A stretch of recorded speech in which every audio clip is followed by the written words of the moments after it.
Good morning, honey bears. How are you this morning? I hope everyone is going to have a wonderful day this morning. Child, I was eating. Sorry, y'all. I was eating this morning. So, yes, honey. So, I decided to do a complete beauty on the budget face this morning. A complete one, honey, from Revlon to Rimmel to Maybelline to CoverGirl, all my favorite beauty on the brands. I did that this morning, honey.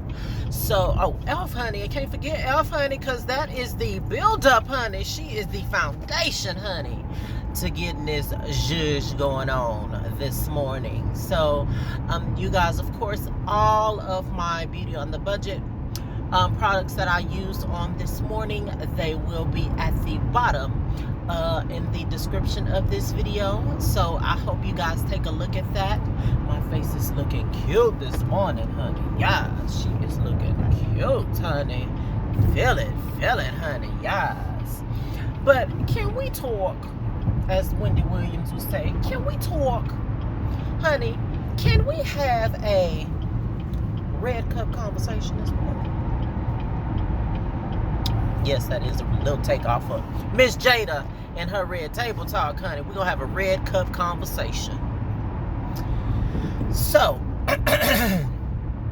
y'all, so I really hadn't discussed anything that had to do with Dwayne Wade and his daughter, Isaiah. And I just seem to wonder why we and this is to the black folk, talking to you black folk,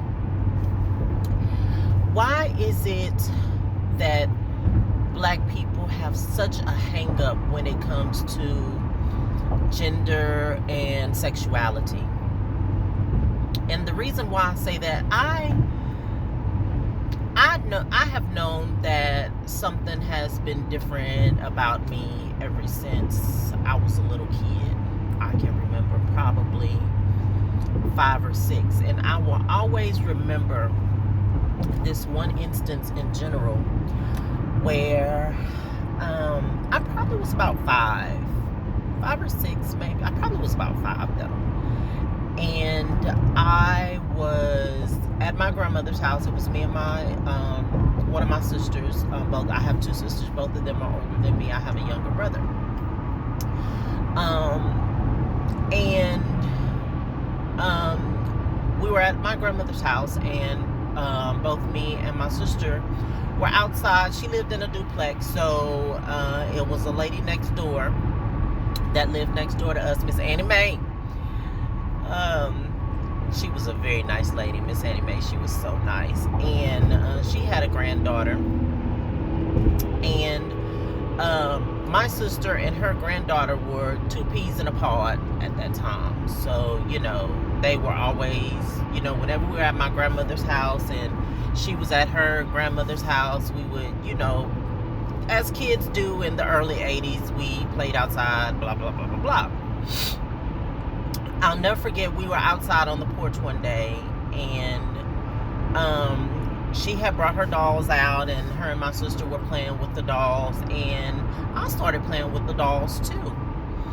And it just so happened that my dad, and this is me at 5 years old, y'all, my dad was, I could see my dad, you know, pulling into the driveway of, and the duplex was kind of far from the street, so you could see the street, but you had to come up really close to see what was going on the porch of the duplex. So I'll never forget, as soon as I saw my dad and my grandfather driving up to my grandmother's house, I immediately just panicked, because I didn't know whether or not he had saw me playing with the dolls. I didn't know if he did see me playing with the dolls, would I get in trouble?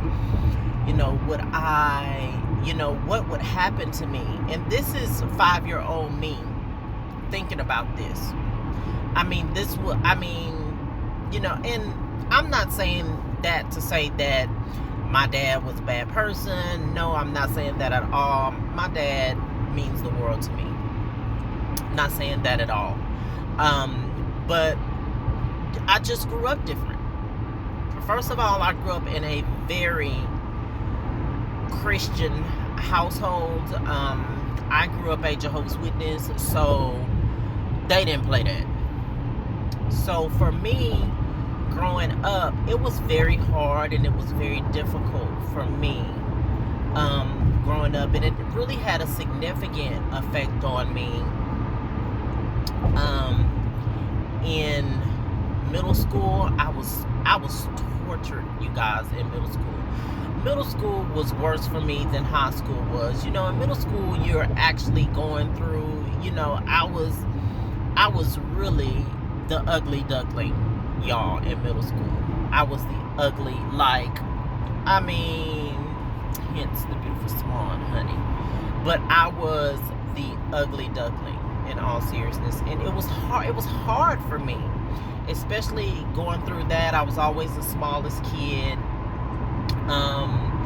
I was, you know, very effeminate. Even, you know, at that age, I was very effeminate. I was tortured. I was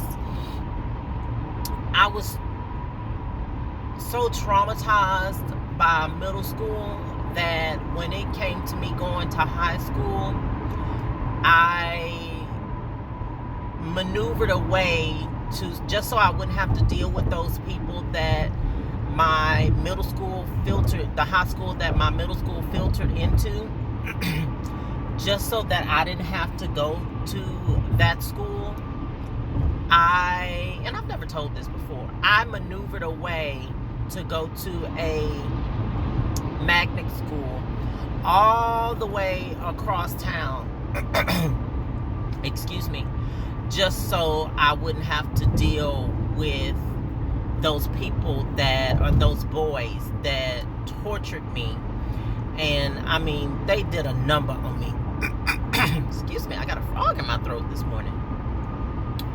They tortured me. I mean, verbally, and I mean the taunts, the bullying. And I guess that's why I don't take no shit now, is because I had to deal with that foolishness in middle school, and it had a lasting effect on me. I didn't deal with it in high school either, and that's where it got. High school was a little bit better for me, but I mean, I maneuvered my way to go to that high school across town, just so that I wouldn't have to deal with that situation. I only went to that high school for 1 year, my freshman year in high school, and then the next year we moved, and so I went to the high school that I graduated from. I went 3 years to that high school, but it was so much. I mean, it was torture for me. So I can understand, you know, and to have those feelings and to know that you're different. For Dwayne Wade and Gabrielle Union to support their child in that instance, I mean, for, like I said, I grew up very religious household, so I would never have had that type of support. I, you know, eventually left, you know, all that behind me. But for me to see that you have that young black child has the support of his father and his mother in that situation, and then you have grown-ass people that are going on social media and basically cyberbullying this kid, and, you know, talking bad about his parents, and just for their supporting, or talking bad about her parents, and supporting her in her decision to be her full self. It's sickening, and it's mainly coming from the black community, and it is so it's so troublesome that we are still dealing with these hiccups when it comes to gender and sexuality in our community. It's really shameful and it's very harmful. We have a fool in the White House, but y'all worried about whether or not y'all are worried about a black father supporting his child and his child's decision to live her full self. What sense does that make? All that energy that you putting into Dwayne Wade and what he's doing with his child, he's lovingly supporting his child. You always hear this rhetoric going around that black fathers are never around, black fathers this, black fathers that. I never dealt with that. My dad was always around. Always around. My mom worked at night, my dad worked during the daytime, so my parents were always around. One of my parents was always around. My dad was always with us. He took care of us the majority of the time because my mom worked at night. So, you know, and with a lot of help from my grandmother. So, to have this situation that's going on with Dwayne Wade and black people, y'all, it's ridiculous. That same energy that you're using to talk about Dwayne Wade and his parenting skills, why don't you use that same energy to help us get this fool out the White House?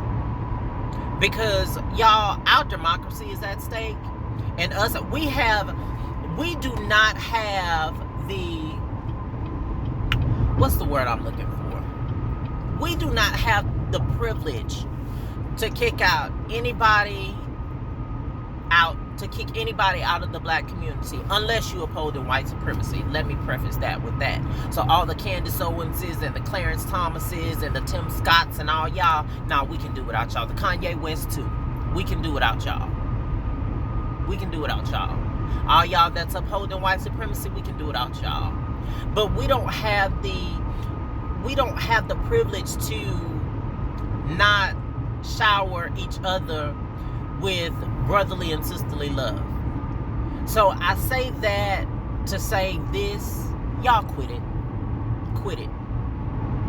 You out here e-balling and acting like you doing something. Quit it. Quit it. I mean, and I'll probably get some hate. I'll probably get somebody with this faggot, this, that. Baby, I've heard it all before. So it ain't nothing new. Ain't nothing new for me, honey. You got to come a little bit harder. You got to come a little bit quicker. And you got to use that, honey, to get to me.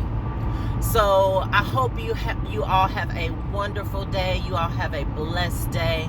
I love you guys. Do everything to make your dreams come true in this life, because as far as we know, we only get one. So live your best life.